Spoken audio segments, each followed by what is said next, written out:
Oke.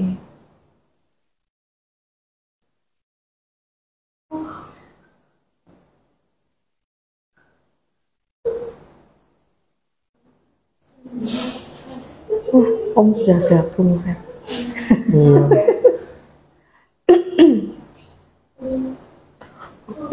Udah, oke. Selamat malam. Selamat malam, selamat malam. Oke, selamat malam semuanya. Terima kasih sudah bergabung kembali di Malam Kesaksian pada malam hari ini.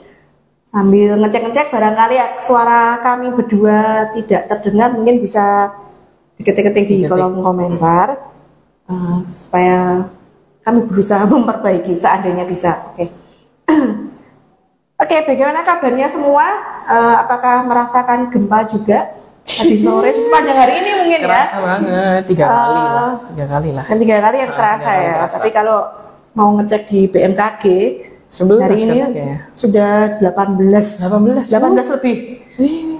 Oke, Dan itu yang 3 skala Richter atau 2, tapi oh iya itu. lumayan sih. Ya. Yang paling syok buat saya ya tadi Yang jam 3 kali 4. yang oh iya. Oke. 6,5 loh ya. 6,5.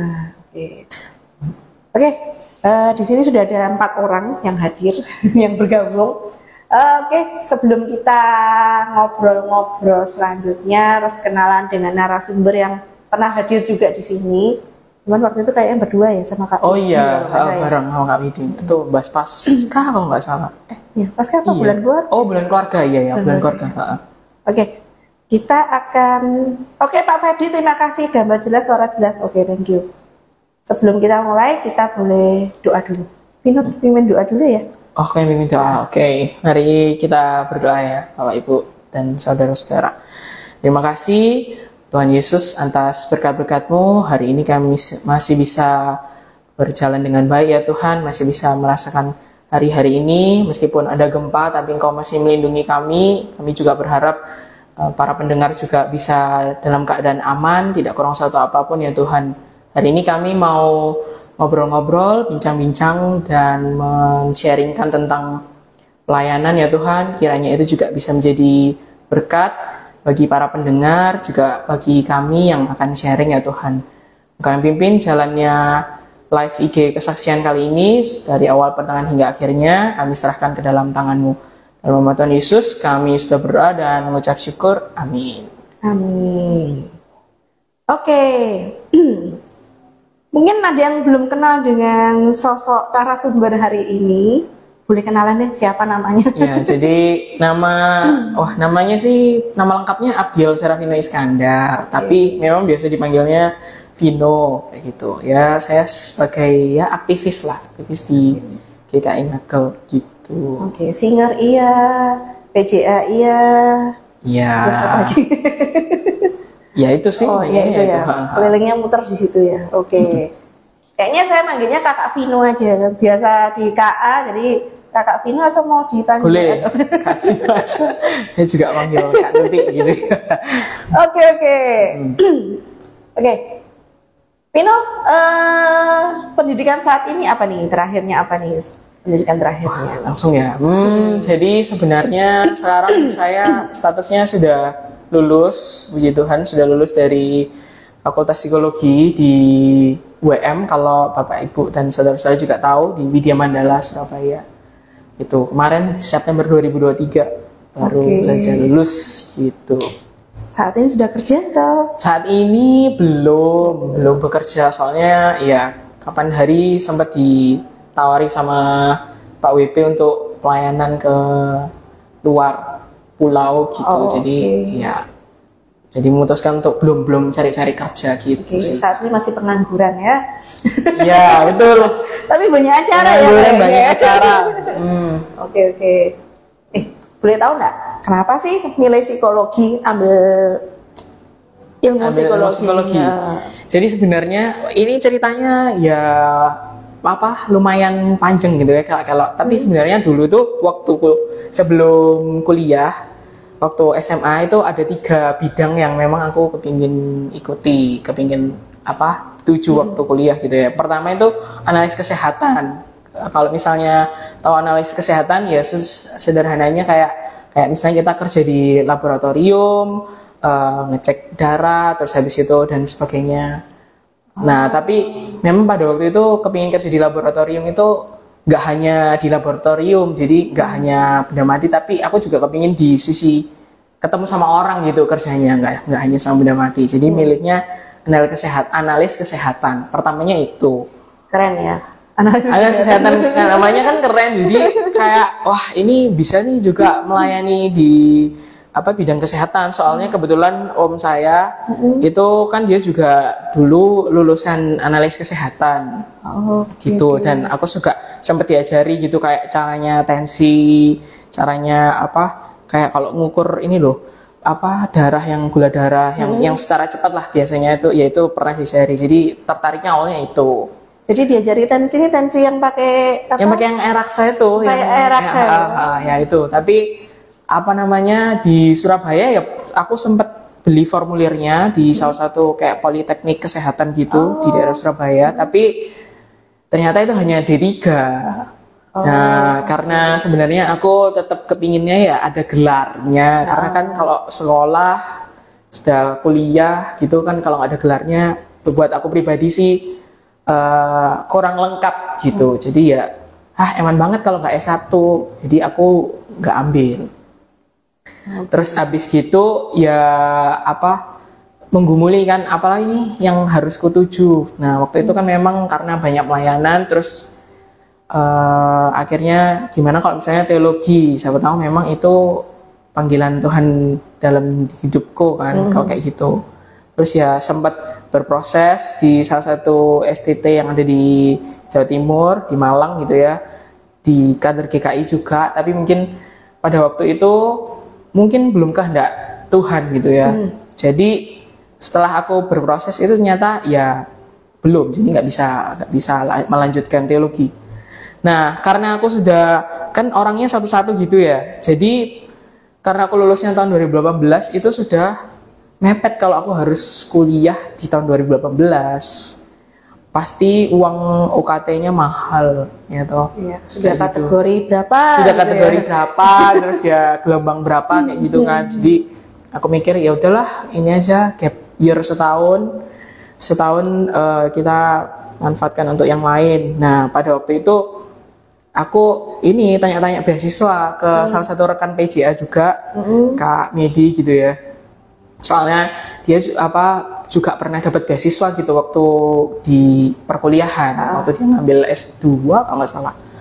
Nah aku tanya-tanya, terus ya dapat semangat gitu. Terus ya kamu sambil menunggu untuk daftar kuliah setahun, pelayanan dulu aja Vin, di komisi anak Vin. Dulu kan aku di komisi anak cuman ini sama adik itu di perpustakaan atau tempat bermain.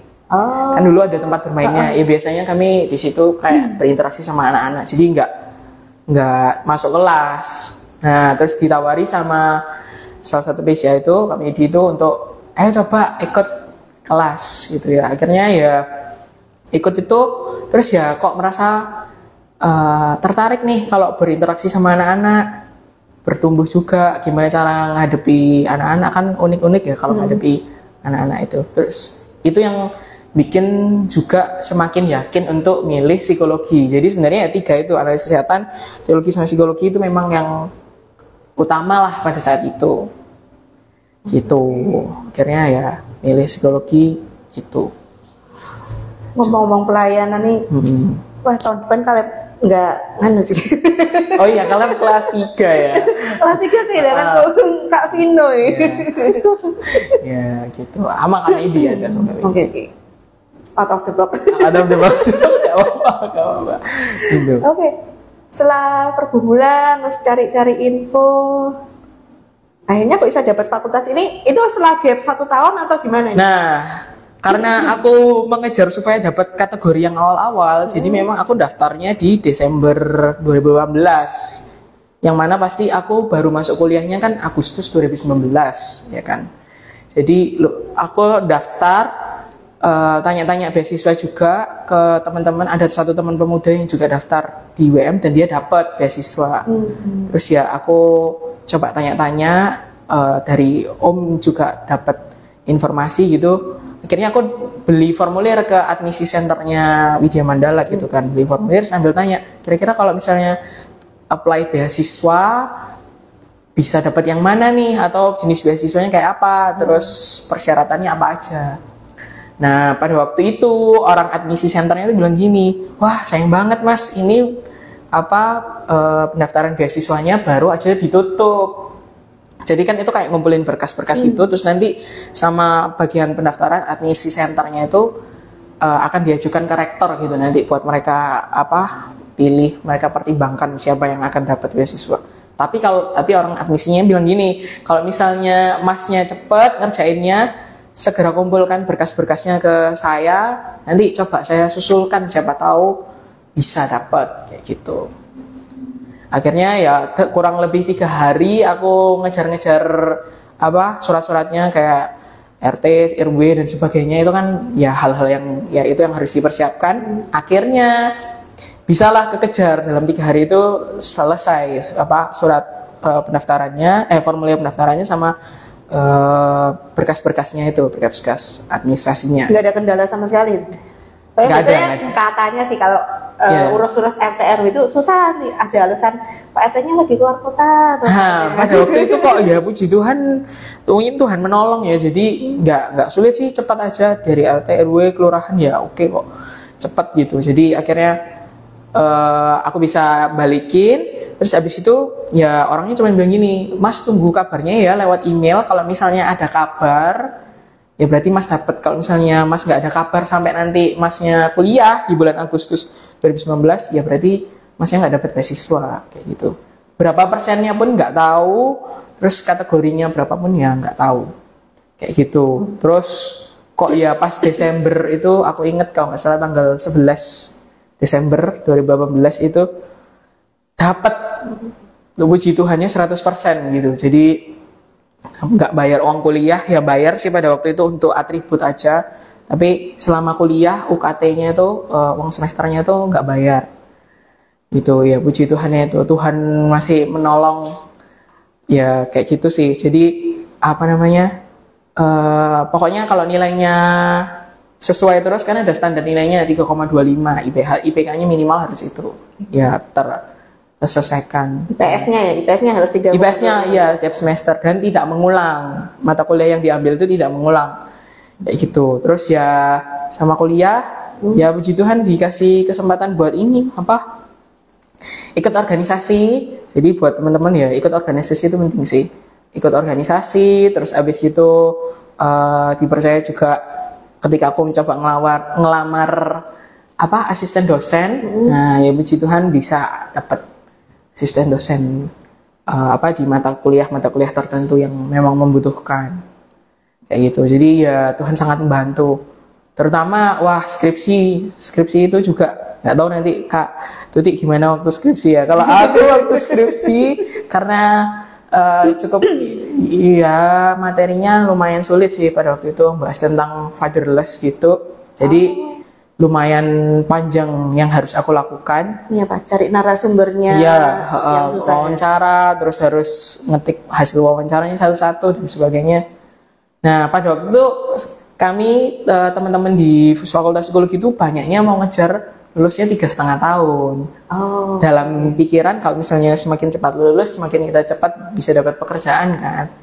Gitu. Ya udahlah, coba aja 3,5 tahun. Tanding sama temennya, ayo kita harus. Iya, tanding sama teman. Jadi kayak harus, ayolah cepet kita kejar. Nah tapi ya di akhir jalan ternyata nggak kekejar penyelesaiannya. Jadi mau nggak mau skripsiku harus mundur 1 semester lagi, jadi hitungannya 4 tahun, walaupun ya nggak telat, masih normal ya, tapi gitu. Tapi tadi kan aku sudah cerita kalau beasiswanya itu kan nggak bisa di mata kuliah yang mengulang. Nah berarti kan otomatis skripsiku ini kalau aku ngambil lagi kan berarti kesannya mengulang kan, bukan kesannya ya berarti mengulang kan, walaupun aku melanjutkan. Nah, beasiswanya putus. Gitu. Nah, kalau beasiswanya putus ya bayarnya ya lumayan sih, lumayan ya untuk hanya normal tinggal 100%-nya itu ya jadi. Iya, 100%-nya itu. Terus ya aduh gimana ya, berdoa, terus habis itu sama dosen-dosen dan orang tata usahanya itu ya, coba Vin kamu ajuin lagi aja di siapa tahu bisa dapat, tapi ya jangan berharap 100% ya, kayak gitu. Oh, jadi tetap pengurus ya pengajuan? Ya, saya mencoba mengurus lagi gimana ya, coba supaya siapa tahu memang bisa, walaupun teman-teman yang lain ada yang coba ngurus, mereka nggak bisa. Oh. Karena ya mereka sebelumnya bukan nggak beasiswa gitu, tapi kan karena tinggal skripsi aja mereka mau ngurus, siapa tahu bisa dapat potongan kan, daripada hanya membayar full hanya untuk skripsi kayak gitu. Dan puji Tuhannya dikasih dispensasi, yang sebelumnya putus akhirnya bisa dapat 100%-nya itu bisa dapat lagi, dengan catatan ya harus selesai pada semester itu. Kalau misalnya nggak selesai ya di semester berikutnya harus aku bayar full. Gitu. Kira-kira nih kok bisa lolos sih gitu? Pengaruh apa sih? Pengaruh laps atau apa memang aktivis di organisasi barangkali jadi pemikiran juga ya? Kira-kira jadi Anda adik kelas bisa mikir kayak gini. Ya itu aku juga masukin ya, itu aku juga masukin ke kayak apa saja kontribusi yang sudah aku lakukan di fakultas. Misalnya kayak ya organisasi, terus asisten dosen. Aku juga pernah ngelamar jadi student staff yang bantu untuk mengelola laboratoriumnya Fakultas Psikologi, mengelola ruang bacanya Fakultas Psikologi kayak gitu. Dengan diberi ya ini nilai-nilaiku sebelumnya masih oke loh, hanya skripsi ini yang memang nggak selesai, bukan nilainya jelek, hanya pada waktu itu nggak sempat selesai di periode itu gitu. Ya akhirnya puji Tuhan ya lolos kayak gitu ya, tetap satu bisa campur tangan Tuhan itu kenapa? Ada kendala apa? Ya kendalanya memaintain semangatnya sama ngetik semuanya itu kan, karena kalau aku kan kualitatif itu berarti kan semua berdasarkan wawancara kan, bukan yang angket ngisi kuesioner kayak gitu. Jadi ya prosesnya lumayan panjang gitu. Perjuangan berat. Ya, tapi akhirnya dilalui dengan baik ya, puji Tuhan. Gitu. Ngomong-ngomong tentang skripsi, kalau boleh share, aku dulu skripsi juga mundur. Semester. Memang awalnya semangat, tapi habis itu memang mulai kok nak mari-mari ya, revisi terus suatu ketika udah mau ngajuin yang kalau nggak salah bab 4 waktu itu. 4 dosen pembimbingku yang pertama kan waktu itu PR3 meninggal. Beliaunya meninggal. Jadi itu sempat akhirnya udah ngurus lagi. Tak pikir kan mungkin ada dosen pembimbing 2 langsung naik, enggak, ternyata yang diganti ya ganti pembimbing. Nah itu kembali lagi lah ke awal mula. Wah, iya. Tapi ya untung kayak judul apa masih oke. Cuman paling ya ada coretan dikit-dikit lah. Dari sudut pandang pembimbing yang baru ya. Tapi ya akhirnya juga selesai. Oke. Nah, Bapak Ibu minggu lalu ya. Iya, tanggal 17. Tanggal 17 Maret kemarin Pino ini dilayani untuk ibadah pengutusan untuk pelayanan misi ya. Ya. Nah, gimana sih Vin ceritanya kok kamu bisa ambil pelayanan ini itu? Keputusan ini itu. Apa sih yang melatar belakangi dan kok bisa sih? Kalimantan ya Vin. Kamu udah pernah ke Kalimantan Vin? Belum. Kamu belum pernah ke sana, tapi kok kamu mau ke sana? Emangnya mau ngapain dan kok bisa gitu loh? Ya, jadi ya dari dulu memang aku seneng melayani. Kayak aku merasa ketika melayani itu ya ada pertumbuhan ya secara emosional, kayak secara rohani. Dimanapun aku melayani ya, di bidang apapun yang aku melayani ada rasa itu. Terus kayak gimana caranya berinteraksi sama orang-orang baru, sama anak-anak, sama orang dewasa gitu. Kemudian ya kayak gimana caranya kayak melihat ke dalam diri gitu loh. Apa yang aku pelayani ini, apa yang motivasi aku melayani, apakah sudah benar untuk memuliakan nama Tuhan, itu kayak terus di cross check gitu. Nah, mungkin aku mau melayani ini juga karena doa dari nama yang ditaruh di aku ya. Kan tadi aku sudah bilang namaku Abdiel Serafini Iskandar. Jadi itu nama yang diberikan sama keluarga. Kalau Abdiel itu dikasih sama tanteku, kakaknya papaku yang pertama itu. Nama Abdiel itu dari kata Abdi El, Abdi Allah, kan L-nya Elohim gitu. Terus Serafinonya ya, Serafim itu kan artinya malaikat yang suka memuji Tuhan, yang suka melayani. Itu ya dari Om sama dari Papa juga. Terus ya terakhirnya Iskandar dari Papa gitu kan. Nah dari nama itu sih menurutku itu juga yang membuat aku ya ayo kita melayani. Oleh karena itu ya kita harus melayani dengan segenap hati gitu kan. Nah sebenarnya itu ceritanya kenapa kok sampai akhirnya bisa ditawari. Jadi pada waktu itu kan ngegel ada setiap tahun itu kan ada misi kan kalau nggak salah ya, ada tim mission trip ke daerah-daerah gitu. Pada waktu itu kan memang ke daerah Ngabang ya, Kalimantan Barat.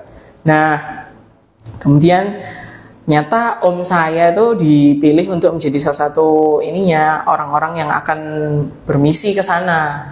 Dan ketika om dipilih itu kan ada namanya kayak pendoa syafaat gitu kan, yang dari keluarganya untuk supaya doakan orang-orang yang berpelayanan itu supaya boleh dikasih kelancaran sama Tuhan kan kayak gitu. Nah akhirnya kami para pendoa syafaat itu dikumpulkan sama orang-orang yang akan berangkat. Terus habis itu berdoa bareng lah di situ di gereja. Nah pada waktu itu tiba-tiba Pak WP nyeletuk ini, ayo Vin, kamu mau nggak? Kita kirim ke Ngabang pada waktu itu ya, ke Ngabang selama 1 tahun nanti jadi utusan. Nah memang sebenarnya aku sendiri itu kepingin lah nyoba pelayanan misi yang bareng-bareng. Jadi kan itu kurang lebih seminggu ya. Tapi pada waktu itu memang jadwalnya selalu nggak cocok sama kuliah. Yang terakhir waktu ke Ngabang itu aku lagi mau wisuda rasanya. Tuh, jadi karena itu nggak bisa, jadi aku memutuskan nggak dulu yang untuk berangkat selama semingguan itu.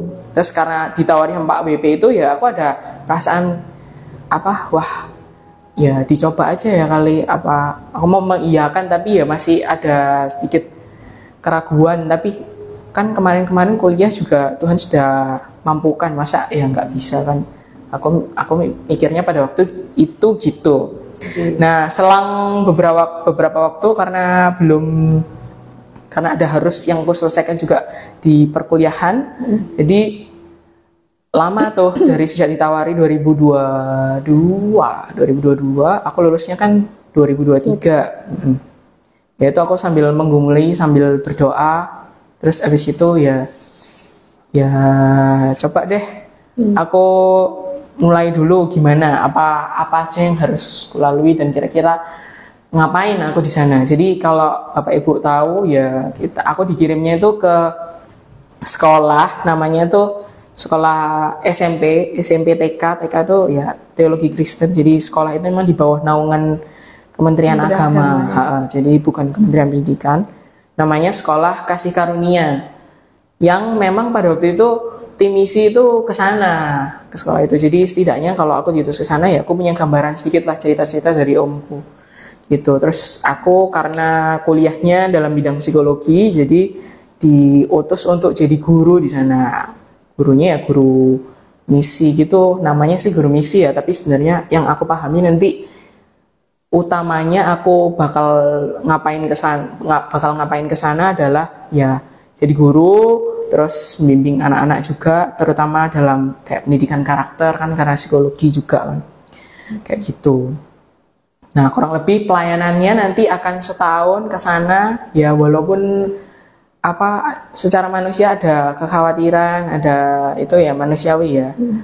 Tapi ketika Tuhan mengutus aku sih, waktu aku ngobrol-ngobrol juga sama teman-teman itu, ada satu teman yang tuh bilang gini, kalau misalnya Tuhan utus kamu Vin, ya Tuhan pasti urus kamu gitu.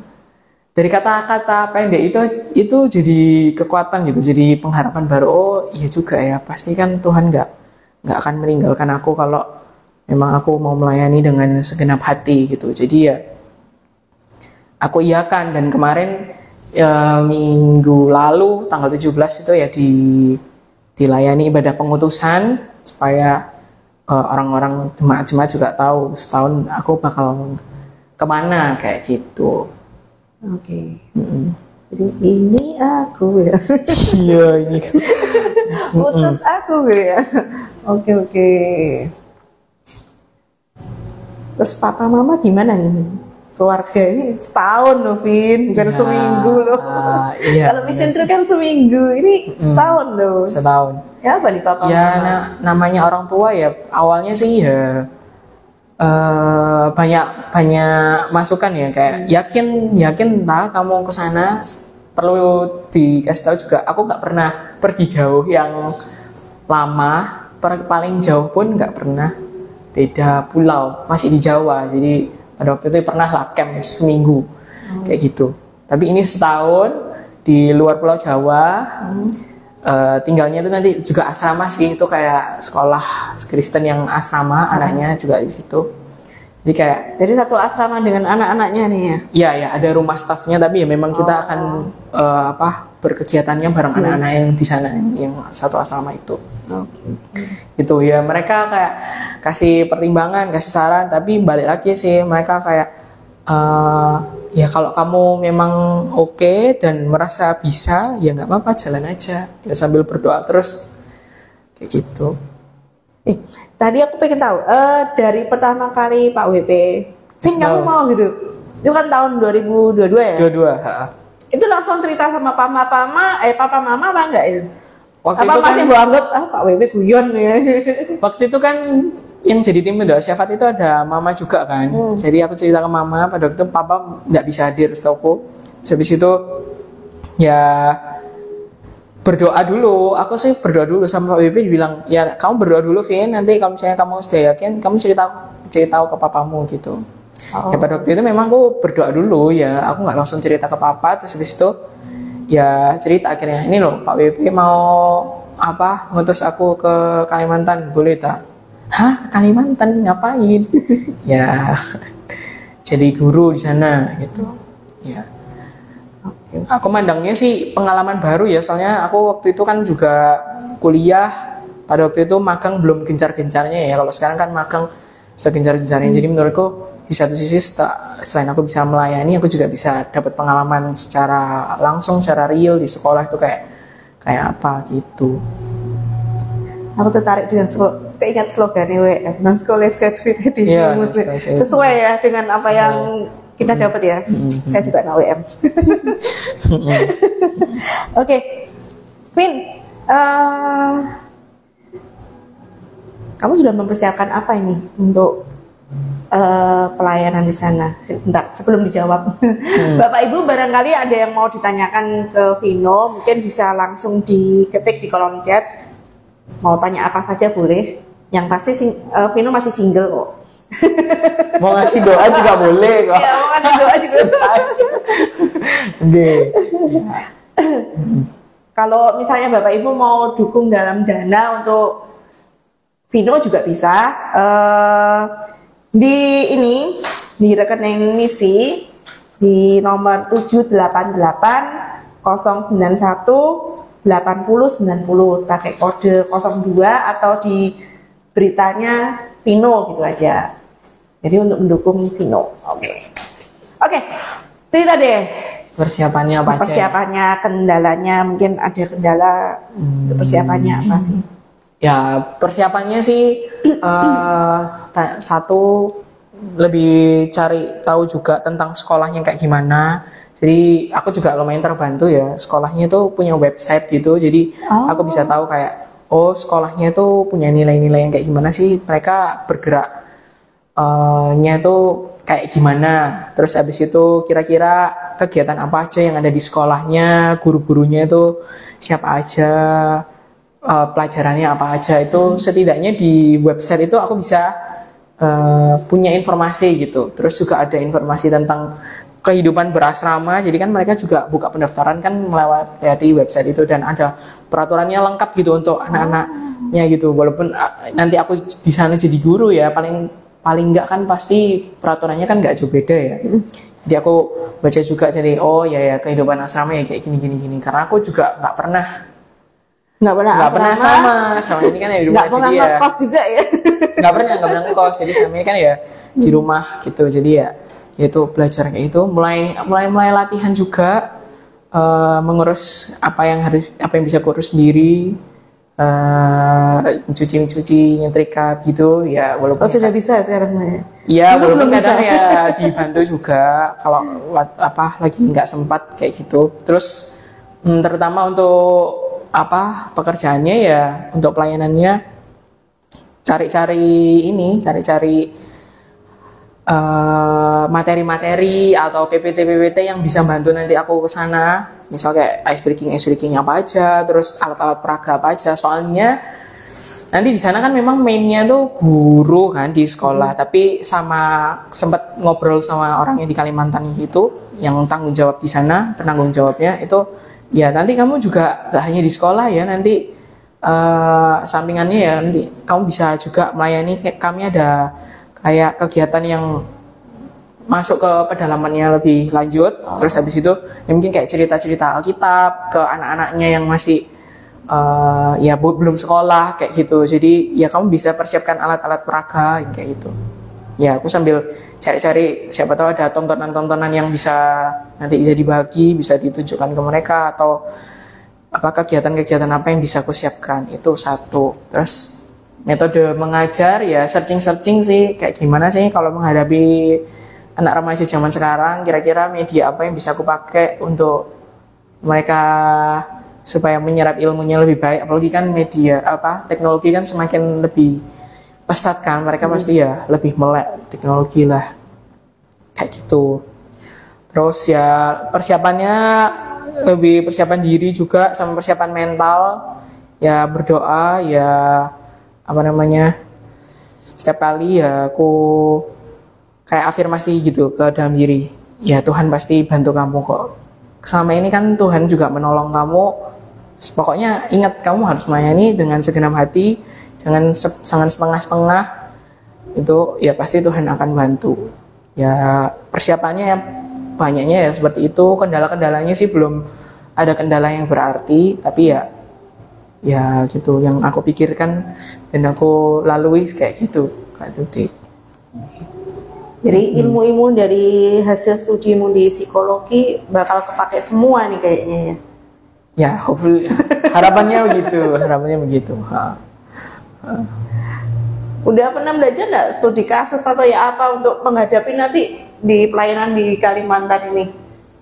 Di kampus sih diajari ya studi kasus, soal menghadapi anak-anak dan sebagainya. Tapi terutama sebenarnya kalau ke anak-anak remaja itu ya jadi temen, itu yang terutama. Jadi temen, terus mendengar. Dan menurutku ketika aku melayani di komisi anak juga, pendengar itu salah satu skill utama yang penting gitu loh buat.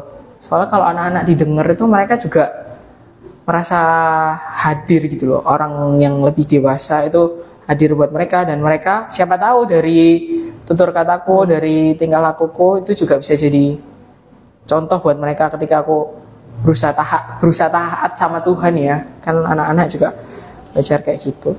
Ya paling dasarnya sih menurutku bekalku itu nanti terutama banyak mendengar. Soalnya kalau kita belajar psikologi sih kan nggak bisa, kita bukan problem solver Kak, bukan juru selamat juga kayak kalau misalnya mereka datang ke kita masalahnya selesai kan. Tapi paling nggak kita bisa jadi temen yang membantu mereka, kira-kira nih jalan apa yang masih memungkinkan untuk mereka lakukan untuk bisa menyelesaikan masalah gitu. Sebagai jembatan dulu. Sebagai jembatan, iya. Oke. Terus sempat mikir nggak kira-kira tantangannya apa sih nanti di sananya ini? Pernah kepikiran nggak? Tantangan ya kepikiran sih, kayak adaptasi yang dari aku pribadi. Satu itu pasti adaptasi dari awal. Terus aku kan belum pernah praktek langsung di sekolah kan. Itu juga walaupun pernah di kegiatan sekolah, di kegiatan kampus tuh ada kayak misalnya kita harus bikin satu pelatihan ke sekolah gitu ya. Pernah aku bikin pelatihan walaupun waktu itu online ya. Karena COVID. Jadi ya tapi tantangan anak SMP ya begitu. Kenakalan remaja atau ya masalah kan perubahan dari anak-anak ke yang oke, ini aku gitu kan. Nah, remaja kan biasanya kayak gitu. Nah, terus tantangan-tantangan yang lain ya saya adaptasi gimana cara deket ke anak. Nah, itu kita juga mesti pinter-pinter. Terus aku juga mesti belajar ini sih, kira-kira sekarang ini mereka nyambungnya ngobrolin soal apa. Nah, itu sebenarnya sederhana ya, tapi kalau kita nggak tahu selanya jadi kelihatan kayak aneh atau kayak Kak Vino ini atau Pak Vino ini nanti nggak asik ya? Nggak gaul gitu loh, nggak gaul. Nah, misalnya kayak gitu. Nah, itu aku lebih banyak cari-cari ilmu tentang itu sih, gitu, tantangannya. Minus waktu ya itu juga pasti akan jadi tantangan. Sama menjaga semangat, menjaga motivasi itu menurutku penting sih. Soalnya apalagi kalau jauh kan. Ya, setahun jauh terus habis itu kalau mungkin kegiatannya aku juga nggak bisa improve ya pasti kan itu jadi masalah buat aku sendiri kan kayak gitu. Jadi ya harus menjaga semangat, menjaga motivasi itu penting itu sih. Kalau seandainya nih cocok ya, balik nggak nih? Balik ke Surabaya apa tetap di sana? Sampai sekarang sih aku belum kepikiran kalau misalnya full di sana sih. Tapi yang aku maknai ketika aku diutus gitu ya, wah kalau misalnya Tuhan utus aku, apalagi ini di luar di luar zona nyamanku, di luar zona ini kok kan. Jadi ya aku merasa kalau misalnya Tuhan utus ya pasti satu Tuhan urus. Entah aku nanti setelah 1 tahun itu balik ke Surabaya melayani lagi atau kerja atau misalnya sekolah lagi, atau kalau misalnya melayani dan bekerjanya itu ya di Surabaya atau melayani di gereja lain, melayani di komunitas lain, melayani di kota lain atau di pulau lain, atau kalau negara siapa tahu kan ya, nggak tahu kalau melayani di negara lain. Nah ya aku mau sih, aku ya sambil aku berdoa, sambil aku menggumulkan gimana apakah ya itu benar yang Tuhan mau. Kayak gitu, pasti dengan melayani dengan segenap hati ya pasti Tuhan juga bantu gitu, asal kita mau. Oke. Gitu. Mungkin Fani atau Casey barangkali ada pertanyaan, boleh kok langsung kan pertanyaan, saya mau tanya gitu. Oke, Vin, tadi kan perlu waktu untuk penyesuaian, kira-kira ada target nggak? Aku harus bisa menyesuaikan diri nanti di sana berapa lama? Ada target nggak? Ada sebenarnya kan aku nanti di sana tuh kan ya itu yang jadi guru, tapi secara intinya detailnya kegiatanku akan ngapain aja itu ya masih to be continue ketika aku di sana ya. Nanti aku juga akan cari-cari informasi juga apa yang harus kulakukan, tapi menurutku kan nanti ajaran baru itu kan baru mulai Juni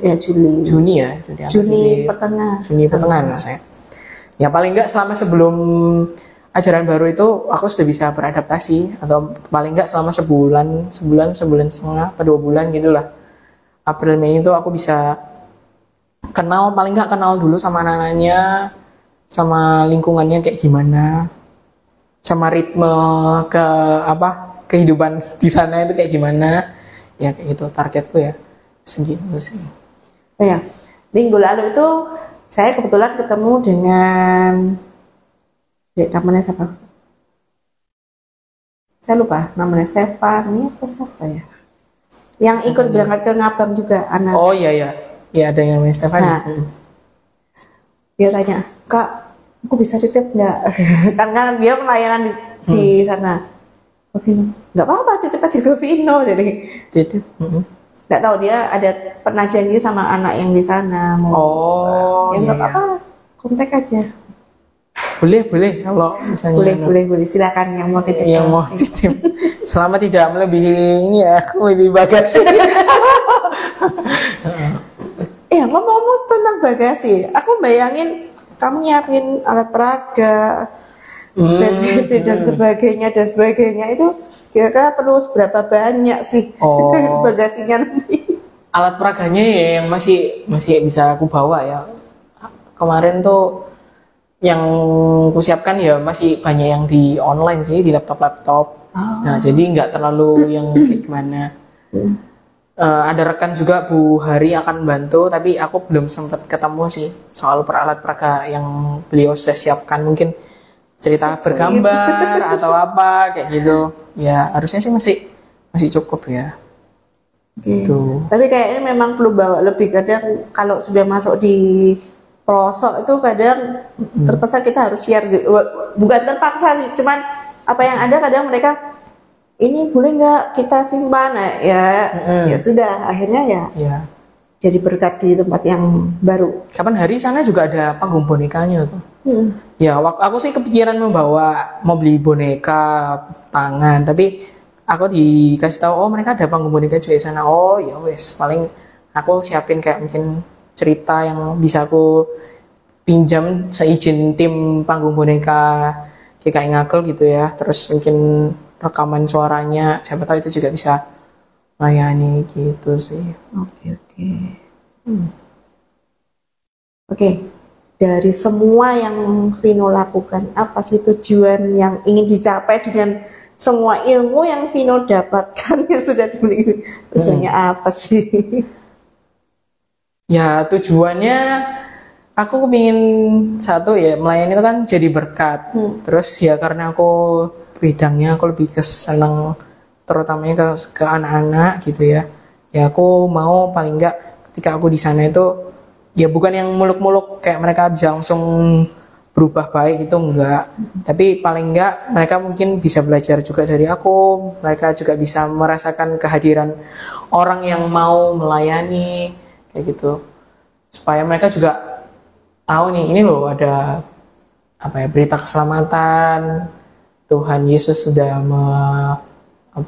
mati di kayu salib untuk mereka dan supaya mereka bisa dapat keselamatan gitu kan. Paling enggak ketika aku jadi guru aku bisa membagikan itu ke mereka dan itu juga bisa jadi semangat buat mereka gitu ya. Terutama kalau misalnya yang pelayanan ke yang dalam-dalamnya itu kan itu bukan mereka kan nggak sekolah Kristen yang aku tahu ya, kecuali kalau yang di asrama itu kan yang aku pelayanan ini nanti memang sekolah Kristen kan, jadi pasti pendidikan agamanya juga oke gitu. Jadi mungkin lewat aku nanti bermisi ke sana mereka juga bisa siapa tahu mengenal Tuhan Yesus, ya itu kan juga menjadi satu sukacita tersendiri buat aku gitu. Terus aku dengar juga yang melayani di sekolah itu tuh banyak, ada yang sepasang suami istri dari Panama. Itu mereka ada yang ngajarin bahasa Spanyol, ada yang ngajar bahasa Cina, bahasa Mandarin, kayak gitu. Dan aku merasa itu kan multikultural banget. Jadi ya siapa tahu itu juga ilmunya masuk ke aku, bahasa-bahasa baru. Terus ya. Berarti kamu nanti di sana belajar ngajarin bahasa Jawa, Surabayaan. Ya bisa sih, bisa. Aksara Jawa gitu ya. Masih bisa. Aksara Jawa bisa. Hebat. Ya kromo-kromonya itu yang nggak begitu ingat. Oke, keren ya. Keren ya Vino ya. Gimana Fani tanggapannya? Fani cuma ngasih jempol. Oke. Nggak ada pertanyaan sama sekali ya? Oke. Tidak ada pertanyaan. Boleh deh. Vino kasih apa namanya? Ringkasan. Nah, dari A sampai Z ini biar yang kebetulan terakhir nonton tahu tadi itu ceritanya apa. Ya, jadi kebetulan aku dipercaya dan diutus untuk ke Kalimantan gitu ya selama kurang lebih 1 tahun, yang mana aku belum pernah. Tapi ya akhirnya aku iya kan dengan suatu keyakinan bahwa pasti Tuhan juga urus, tentu ya aku juga bersiap dengan baik gitu ya. Dengan background aku ya lulusan psikologi, dengan aku juga punya pengalaman di melayani di gereja, nggak banyak juga pengalamannya, tapi ya paling nggak membantu aku ketika aku nanti bermisi ke sana. Terus ya kenapa kok mau melayani? Ya sekali lagi karena Tuhan juga sudah sangat menolong aku banyak, terutama di dalam kehidupan perkuliahanku ya. Itu Tuhan sangat bantu ya. Kenapa enggak gitu? Dan karena aku juga suka melayani, siapa tahu itu juga bisa jadi berkat buat orang lain, juga jadi berkat buat aku yang melayani. Kemudian ya aku lebih ini sih minta doanya juga dari Bapak Ibu Saudara yang menonton. Ya, itu juga membantu aku menjadi sebuah kekuatan buat aku supaya bisa terus konsisten lah melayani. Terus sih kan karena aku belum pernah juga, itu juga jadi tenaga yang baru buat aku gitu sih Kak. Oke, ini beberapa komen yang masuk dari Kak Edi. Semangat Vin, apa yang terjadi pasti sudah melalui suatu pintu kedaulatan Tuhan. Terus ada Pak Doni Siswanto, ini pelayan yang di Palangkaraya. God bless bro. Terima kasih Pak Edi, Pak Doni. Dari Kak Medi, proud of you Vin, jadi berkat di sana. Yeah. Tenang, banyak doa untukmu Vin. Yeah, Amin, di sini pasti mendoakan Vino deh. Yeah. Oke, apakah masih ada pertanyaan? Kalau enggak, kita akan tutup dalam doa untuk mengakhiri perjumpaan kita. Saya tunggu beberapa saat. Ada? Oke, kita berdoa untuk pelayanan Vino ke depannya, keluarganya. Juga kita akan berdoa untuk Kak Happy yang masih berjuang dengan visanya. Detik-detik mencari jawaban. Oke, ada lagi dari Tanjanjen. Tuhan beri kekuatan buat Vino, pemberkatan pelayananmu. Terima kasih. Terima kasih. Oke, sambil menunggu barangkali masih ada komentar, kita berdoa dulu ya. Oke. Tuhan Yesus, terima kasih Tuhan, Engkau sungguh baik, Engkau sungguh luar biasa, Engkau mempersiapkan Vino yang bukan apa-apa, tapi Engkau bisa memilih Vino. Engkau yang akan mengirimkan Vino ke Kalimantan Barat untuk pelayanan sebagai guru misi di sana. Tuhan, Engkau berkati Vino dalam persiapannya, dalam mempersiapkan segala sesuatunya untuk keberangkatan Vino yang rencananya di tanggal 4 April. Engkau berkati juga untuk keluarga Vino, papa mama, adik Vino juga. Engkau berkati keluarga ini dalam mendukung Vino untuk pelayanan di Kalimantan Barat. Tuhan, berikan hikmat-Mu, berikan kesehatan, dan Kau selalu lindungi Vino selama pelayanan nanti. Kami juga berdoa untuk Kak Happy, untuk persiapan pelayanan Kak Happy yang masih mengurus segala sesuatunya sebelum keberangkatannya untuk pelayanan misi. Tuhan, kiranya Engkau berikan kelancaran untuk segala sesuatunya, sehingga Kak Happy juga boleh menyusul untuk berangkat untuk pelayanan misi ini. Kami juga berdoa Tuhan untuk kebutuhan dukungan untuk Vino melalui rekening misi. Tuhan, kiranya Engkau berkati, Engkau gerakan jemaat-Mu ataupun siapapun Tuhan untuk mendukung pelayanan ini. Terima kasih Tuhan Yesus, kami boleh siaran pada malam hari ini. Kiranya siaran pada malam hari ini boleh menjadi berkat bagi kami semua, kami yang mendengar, bahkan atau kami yang sharing. Tuhan, kiranya Engkau boleh sempurnakan segala sesuatunya. Kami serahkan kehidupan kami hanya di dalam nama Tuhan Yesus Kristus. Amin. Amin. Terima kasih atas doanya Kak Tuti. Terima kasih saudara-saudara, teman-teman. Oke, terima kasih. Sampai jumpa bulan April. Sekalian saya mengingatkan kembali, kami mulai bulan April kami akan live hanya 2 kali. 2 kali. di minggu pertama dan minggu ketiga tetap hari Jumat di jam yang sama, jam 7 sampai jam 8. Oke, itu pengumuman dari kami. Terima kasih, Tuhan Yesus memberkati semua. Yesus memberkati. Dadah.